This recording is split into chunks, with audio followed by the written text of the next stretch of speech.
Okay, so BlackRock just applied for a Bitcoin ETF with the SEC. This is both really, really good news and really, really bad news. So let's talk about it.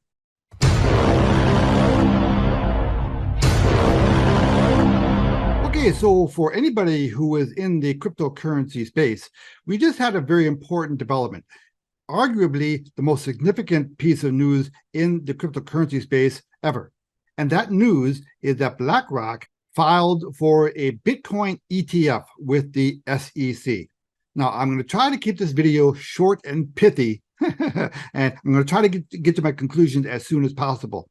So just hang in there with me while I explain to you the really, really good news and the really, really bad news about this development for anybody who's in the crypto space. So let's start with the good news. And for that, I want to start by showing you a clip from CNBC. The retail investor for 15 years now has had a head start, and they've accumulated all the Bitcoin that has been actually mined and put into circulation. But 68% of all of that Bitcoin in circulation hasn't moved in over a year. And so what that means is when Wall Street, people like BlackRock and other organizations that have now filed for these ETFs or other products, show up to the market and they want to buy Bitcoin. Bitcoin is a highly illiquid asset, and these Bitcoiners don't want to sell to Wall Street. And so the only thing that can move when you have a fixed supply asset that's highly illiquid and there's a bunch of demand that comes into the market is the price has to go up. Okay, so listen, I completely buy that scenario. The total number of Bitcoin in existence and will ever be in existence is 21 million. Now, a lot of those Bitcoin, believe it or not, have been lost. People just lost them. Right? They bought them, they forgot if they had them, or they put them on a wallet and they lost their seed phrase. So you take some off the table right there. And then I do believe that the majority of Bitcoin that are out there are held by people who have no interest in selling, especially to Wall Street. And I think that is the majority of the Bitcoin out there. So for purposes of this video, let's call it 40% that's available to actually trade, that people would actually be willing to share. So that leaves the number of Bitcoin very small and very finite. They're never going to grow. It's always going to be the same number. And when you have a limited supply of something and you have a large interest in it, that does mean the price is necessarily going to go up. So the good news for those of you who have Bitcoin or get in pretty soon, I'm not going to give a price prediction about where I think this guy can go. But let's just say this. I think if you buy 1 or 2 Bitcoin right now, or maybe even just a half of a Bitcoin, chances are pretty good that you might be able to put your 10-year-old kid through college on that. So I do believe that Bitcoin is going to explode in price. And we'll talk about what that means for other coins here in a minute. Now, BlackRock is not the first company to apply for a Bitcoin ETF. All the other companies failed. They were not able to get approval. The difference here is that BlackRock is applying for it. BlackRock owns the world. Okay? BlackRock is the single most influential and powerful investment operation in the entire world. They work hand in glove with the SEC. I mean, essentially, BlackRock is the SEC. It is the Federal Reserve. It is the IMF, the World Bank. BlackRock is the financial market, and they do not do anything unless they know it's going to work. There's no doubt in my mind that with their influence, they will get approval with the SEC. Now, of course, it's not guaranteed, but let's put it at 85%. Now, okay, listen, there was a conspiracy for this to happen. And the people who conspired to pull this off are BlackRock and our very own government. If any of us did what BlackRock and the SEC did, we would put in jail. This is pure market manipulation. I'm going to show you another clip from CNBC, and I want you to listen closely to this discussion. We have seen a spate of new Bitcoin ETF offerings recently, including from BlackRock. Even though everybody knows the SEC and Gary Gensler is completely hostile to the idea, everybody said, well, they're going to say no to a Bitcoin ETF, just like they said no to everybody else. But I'm wondering why now? What does BlackRock think they're going to get out of this effort? If BlackRock all of a sudden has filed for a Bitcoin ETF that's not futures based, it's spot Bitcoin, right. Okay?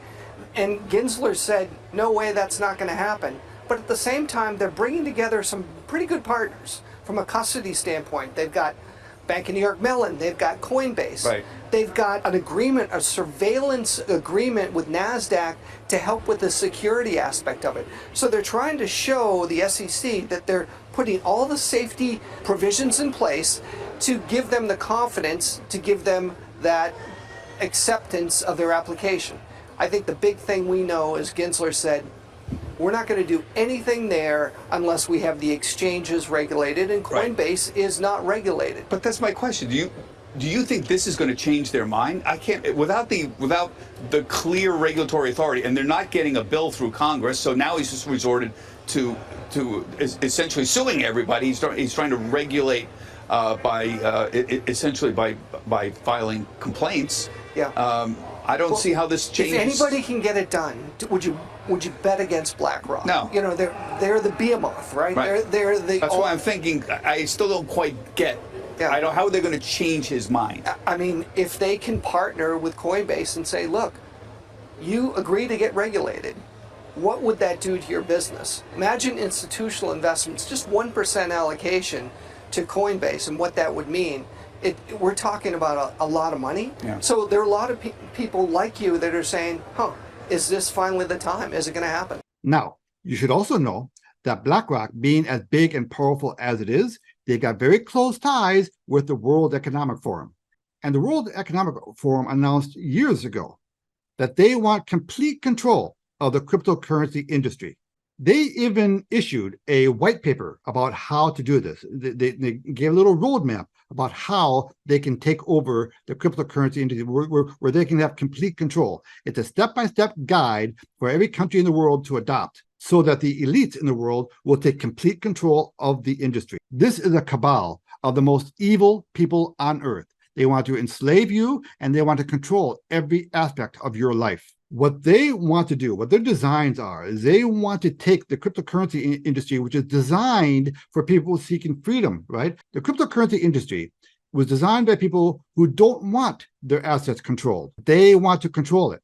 They want to take the cryptocurrency, they want to bring it into the traditional financial system. There is even a very strong movement to outlaw these things. They do not want you to be able to self-custody your cryptos. At some point, I wouldn't be at all surprised if they make it illegal for you to hold on to your cryptos on your own. You're going to have to put it in some kind of an exchange. Now, let's say you buy a Bitcoin ETF. Because you like that idea of participating in Bitcoin, but you don't know how to do it on your own. So it's just easier to buy it on an exchange. Well, then your asset is not yours anymore. It's being held inside of that ETF. What would happen if that ETF decided to do, fractional reserve banking with your Bitcoin, and things blow up? At some point, you go to claim your Bitcoin, but there's not enough Bitcoin left over because they've loaned them all out and done all sorts of stuff with your Bitcoin. Because your Bitcoin, in that scenario, would be part of the big scheme of things, right? You always want to have control. So the SEC, very recently, they sued Coinbase. They sued Binance. They're going after a lot of the altcoins. So the SEC was laying the groundwork for a company like BlackRock scoop in and corner the market. Listen, if you're a very wealthy person or entity and you want to take a very large position in an asset, what you do not do is go out and start buying the asset aggressively. This is the actual playbook. What you do is first you short that product and spread little rumors about that product to drive the price down. Hucksters, fraudsters, scam artists, Ponzi schemes. And then you go in and start buying all the shares that you want and corner the market. And that's what the SEC has been doing. They've been paving the way for BlackRock by diminishing Coinbase and Binance and any other exchange. And of course, everything they do is going to be in your best interest, right? To protect you. So the really good news is that if you want to get into Bitcoin and a few other tokens, you could be looking at a really big windfall in a very short period of time. And at least for now, you do have the ability of still acquiring Bitcoin and self-custodying it, with a hard wallet or with another wallet like Exodus or Trust Wallet. You can still do that. And the bad part is that the powers to be want to take control of the assets so that you're limited to what you can actually do with it. But you're going to see that development coming early enough where you can get out of your Bitcoin if you want without being part of the system. And I want you to listen to this interview with Mark Yusko, where he does a very good job describing the scam. But if you're willing to play the game, you can take advantage of the scam. You can be beneficiaries of it. So let's take a look. It's all a big plan. And my belief, right, is that Sam and Caroline were pawns. They were the useful idiots. They were not the masterminds. They were not the execute. They were pawns, like the Manchurian Candidate, minus the chip, of a very large game by the very, very largest organizations in the world to take control. But here's the thing. You've heard me say, 2009 to 15 was the first they ignore you phase. Bunch of nerds and geeks playing with your magic internet money. 16 to 21, then they laugh at you. God, look at you idiots playing with this stupid stuff, magic internet money, whatever. 2022 to 2027, then they fight you. Y'all took $100 billion out of my bank. That pisses me off, and you're going to pay. And so $1 billion went into Celsius and Voyager and BlockFi. Who gives a shit? $100 billion? Now we got a fucking problem. You need to be shut down, and you need to be shut down, and you need to be shut down. And so, but here's the thing. If you're here, we've already won.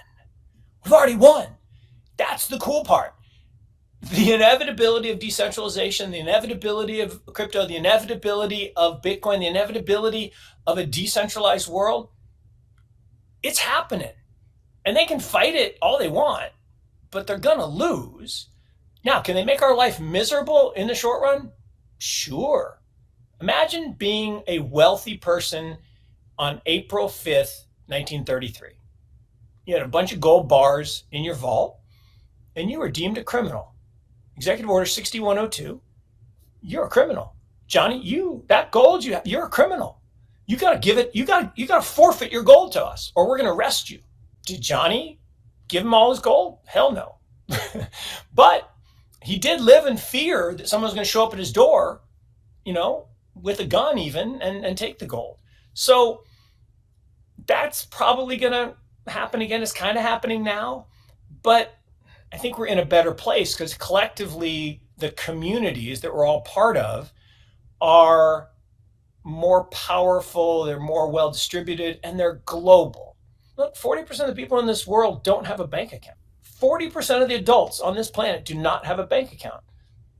We can help them. We can give them financial services through digital assets. So the upshot here is we could be in a very strong accumulation period in the crypto space, primarily with Bitcoin and a few other basic coins. But a lot of the other coins will be taken along for the ride. But not all cryptocurrencies are created equally.